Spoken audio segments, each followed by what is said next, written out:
could I actually do it? I started to experience severe cramps. This is where the underfueling in those earlier laps really started to show their consequences, and I was paying the price. It was the people and the support that I had around me that essentially made it. That essentially made it possible. Because without them, I can safely say I would not have done it. Yeah. The idea originally came from a friend of mine, Alex, who's already completed this challenge. He's already completed this backyard ultramarathon. And a backyard ultramarathon is essentially a format of an ultramarathon where you run a 4.2 mile loop every hour on the hour. And we chose 24 hours because it's a nice round number. It's a full day essentially on your feet. And it's a challenge that seems unachievable, which is essentially what we were going for with this challenge. It's something that is particularly way out of my comfort zone, especially after only running for 6 months. My running career is actually very, very short in the grand scheme of things. So I wanted to do something that really took me out of my comfort zone, and running 100 miles in 24 hours was going to do just that. Of course, going into this event, I was very apprehensive, of course, to the magnitude of the event. Running 100 miles to anyone or to any seasoned runner is going to be something that seems like an unachievable feat, let alone myself, who's been running for 6 months. So, of course, the physicality side of it was presented as my biggest challenge. Of course, coming from a bodybuilding background, I was quite confident in my strength ability, but nothing truly prepares you for the stint of running 24 hours. Nothing prepares you for the impact of running 24 hours. So, of course, the physicality side of things was very challenging for me. And going into this event, to this training block, I was already injured. So going into what was going to be my hardest challenge yet, I knew I was going to suffer with a lot of physical injuries and a lot of physical challenge that I would inevitably have to overcome.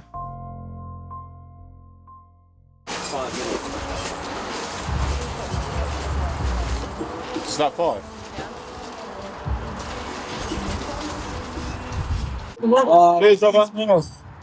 Training runs themselves were of course challenges alone. Running 50 kilometers was something that I've of course never done before. That is essentially the start of the ultramarathon journey.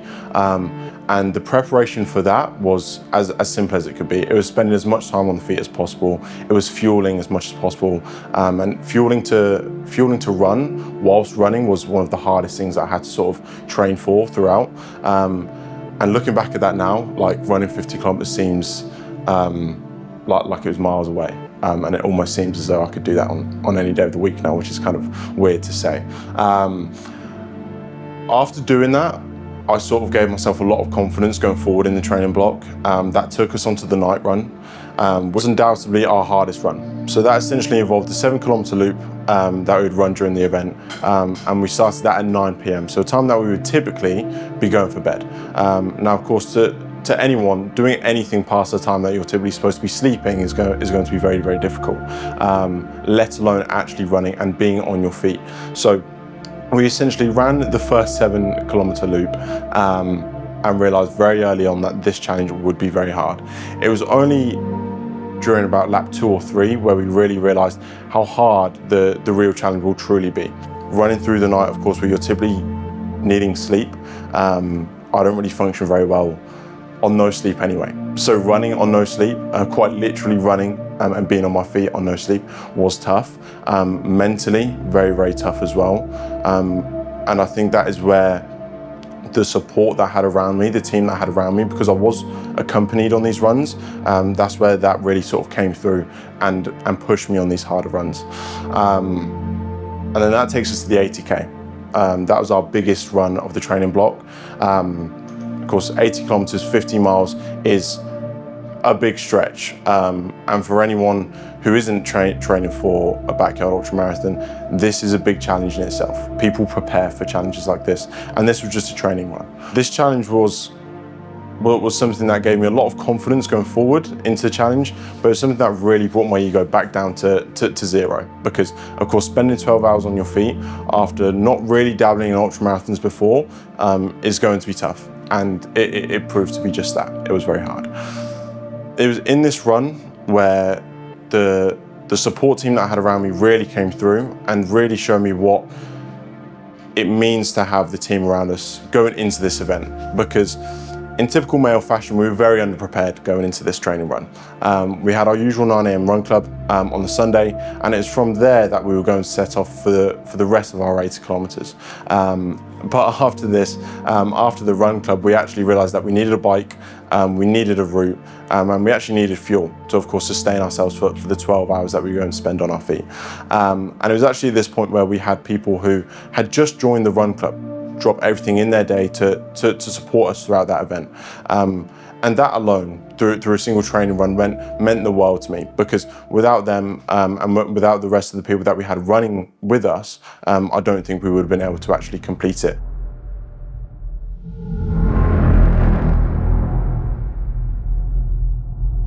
So the morning of the event was when the nerves really started to set in. We'd already done the training, we'd already done the fueling leading up to that weekend. So I knew everything that I needed to do had been done. There was essentially no stone left unturned.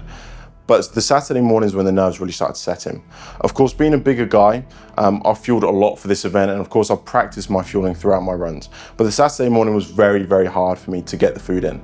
I think anyone who's naturally been nervous or dealt with any level of anxiety knows that it can be quite hard to stomach food. And for me on that Saturday morning, it was very, very hard to fuel. So leading up to that first lap, I was essentially chasing my tail to sort of catch up on that fuel, which essentially was going to be our biggest lesson. Setup, because the wind is absolutely battering us right now. I'm setting up a Garmin that's just come, because I like to leave everything last minute. The team has pulled through, so I set this up. Like Josh, Matt, and Cope has just delivered this, hand delivered within like 20 minutes. Yeah, and these guys are finally setting up whilst I set up this watch. So all that's left now is to do the thing, really. Yeah, we've got 120 minutes? No, an hour and 20 minutes before we run. So, yeah. So setting into those first few laps, it was quite hard to find a rhythm initially, because of course those first few laps is very comfortable for us. Of course, doing everything that we've needed to do going into the event is very comfortable running the distances that we were running. And of course in those first few laps, energy is very high. So it's very hard to keep energy low and find that rhythm where we can sustain that energy throughout the 24 hours. Of course, energy at the base was very high. We had a lot of people there to support us, which of course I'm very, very thankful for. But there was obviously a level of energy that we needed to be able to sustain ourselves throughout the 24 hours. And it was quite hard to keep that down. So finding that rhythm for those first few hours was something that was important for us to be able to sustain ourselves. It was in these first few hours, finding that rhythm with energy high, that I actually felt quite behind on my fueling strategy. Of course, to be able to sustain ourselves, we needed to fuel, we needed to hydrate to make sure that our bodies could take us over that finish line, to take us over that final lap. And it was something that naively I overlooked. Of course, I trained throughout all of my training runs. I trained fueling, I trained eating whilst running, but on the actual event day with energy so high, it was quite hard to get the food down and understand the importance of it. I think I massively forgot the importance of getting the food down in those early laps when I needed it. And it turned out to be our biggest lesson learned later on in the challenge. We settled into those first few laps quite quickly. And actually, from what I remember, the first sort of 6 to 8 hours actually went very quickly. And on the topic of speed, we actually did go quite quickly throughout our laps, which again was going to bite us back later on in the event. We initially set pace to essentially give ourselves 10 to 15 minutes of rest after every single loop. So that gives us enough time to rest, fuel and recover and go again for that next lap. But of course, with energy being so high and having a lot of people around me, it was quite difficult to keep that energy low and set that pace and maintain that pace. So we essentially set out to run 7-minute kilometers, but we actually ended up clocking 6 to 6:30 kilometers, which I think if you know anything around the ultramarathon scene, is actually quite quick to be able to complete these laps. And again, it was something that we subsequently paid for in the latter stages of the event. So We were actually very quick in those first few laps, and of course with the underfueling, like I said, it turned out to be our greatest lesson later on in the event. So with those first 8 hours behind us, coming up to what would have been our longest time on our feet ever, apart from that 80-kilometer run, that then takes us into the night. We knew from our previous training runs that these were going to be the hardest laps of the 24 hours. We knew that. But we of course had the additional challenge of the underfueling, the underhydration, which meant that physically I really started to break down. The cramps really started to set in for me, and they were actually beyond anything that I've ever experienced before, which was actually quite hard because I know that mentally I will push through anything that I need to do to get something done. Like I said, when I said I was going to do this challenge, I knew I would have done it. And I would have stopped at nothing to have done that. So when that pain really started to set in for me, it was very difficult to think about the success of the challenge. I actually really started to question myself, really started to sit inside myself as well, which actually really started to break me down. It was the support that I had throughout those night laps that really kept me going. Of course, mentally it was very, very tough. And this is where the delirium started to set in. So I couldn't really make any decisions for myself. And we still had people on the base, getting our food ready, getting our water ready. I had people taking my shoes off, my socks off, getting blankets wrapped around me, which really, really helped, And these are the same people who I've met 6 weeks prior, who've joined us from Run Club. They have no loyalties to me, but they're staying in the boots of their car. They're giving up their Sunday nights, their Saturday nights, their Sunday mornings to help us, to support us. We're getting back to base and we've got people sleeping in their cars, we've got people waking themselves up so that they can support us for 15 minutes and then go back to sleep. That was paramount to the success of those night laps because I'm sure without them, I would have really, really struggled to get them done. Being out on the roads during those night laps was hard because of course physically the fatigue had set in massively, and this is where I had to really dig in mentally and think about why I was doing this challenge. Yeah, for a period of time I had to live in my car. For a period of time I had to live on my own. I felt very, very alone, and I was very disconnected from the people that I had around me. I was very disconnected from my family. And I think mentally that really made me feel as though I was alone. And I think as a lot of people would typically think, that made me feel as though I had nobody. And knowing that I'd experienced that and worked through that and been able to get to where I am now, it sort of allowed me to push through those harder laps, because if I wasn't able to do that, then what am I doing this for? I'm doing this so that people don't have to experience what I experienced, so that people can go through what I went through and then come out of the other side, because not everybody has the fortune of doing that. Not everybody's lucky enough to do that. I was lucky enough to eventually reach out for help. And find the support that I needed, and to find people that really supported me to keep me going, to get me through that dark time. And it is what I found in the dark moments throughout the event. I had a lot of people around me, people that had voluntarily given up their Saturday nights. People could be out on holiday, people could be out for dinner, people could be out with their spouses, with their families, but people chose to give up their weekend to support me, to support us, to support the challenge. And that is essentially what got me through those hard laps, because this is what we were doing it for. We were doing it for community. We were doing it to show people what is available, to show people that they are not alone. Because I once felt as though I was truly alone, and that I didn't have anybody, and I don't want anybody to feel like that again. And that is essentially what got me through those laps. It was the people that I was running with, the people that I had on the base, people that slept in their car, people that clothed me, bathed me, put blankets around my shoulders, that really allowed me to see through those hard laps. And it was at that point I just knew I had to get it done. It was at this point I knew it wasn't for me anymore. It was for the people who were around me.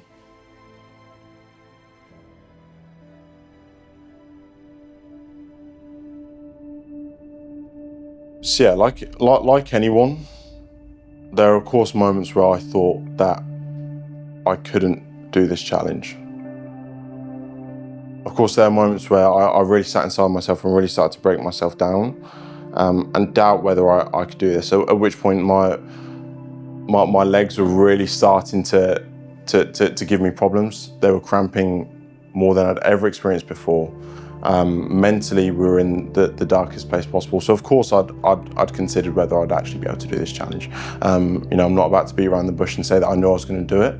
I knew I would give it everything that I had, but I wasn't certain at any point that I would be able to get this challenge done. At any point, it was throughout these laps, it was throughout this time where I'm sat inside myself, doubting myself, that I had to remind myself that I've been through hard things. I've been through hard things, and I've overcome them. I've sat through loneliness. I've sat through difficult times where I've suffered with anxiety, and I've had to reach out to help, reach out and ask for help, which I think for a lot of people, and as a man especially, it's quite hard to do that. And knowing that I had people there voluntarily to help me meant the world to me. And I don't think I could thank the people enough for being around me and actually keeping my head screwed on. Because there was a time where I truly believed that I had nobody. And having people give up their Saturday night, give up their Sunday, give up their entire weekend to make sure that I could complete a crazy challenge it was just ridiculous to me. In my head, I would have never believed that a year ago people would do anything of the sort for me. I didn't even believe that I would have anyone, to be honest, throughout those hard laps. And lo and behold, we had people sleep in their car, give up their Saturday nights. They could be doing anything other than being with me. They could be on holiday. They could be out for dinner. They could be doing anything, but they were there with me. And that's what kept me going. That's what allowed me to recognize that I could keep going, and I just had to get it done.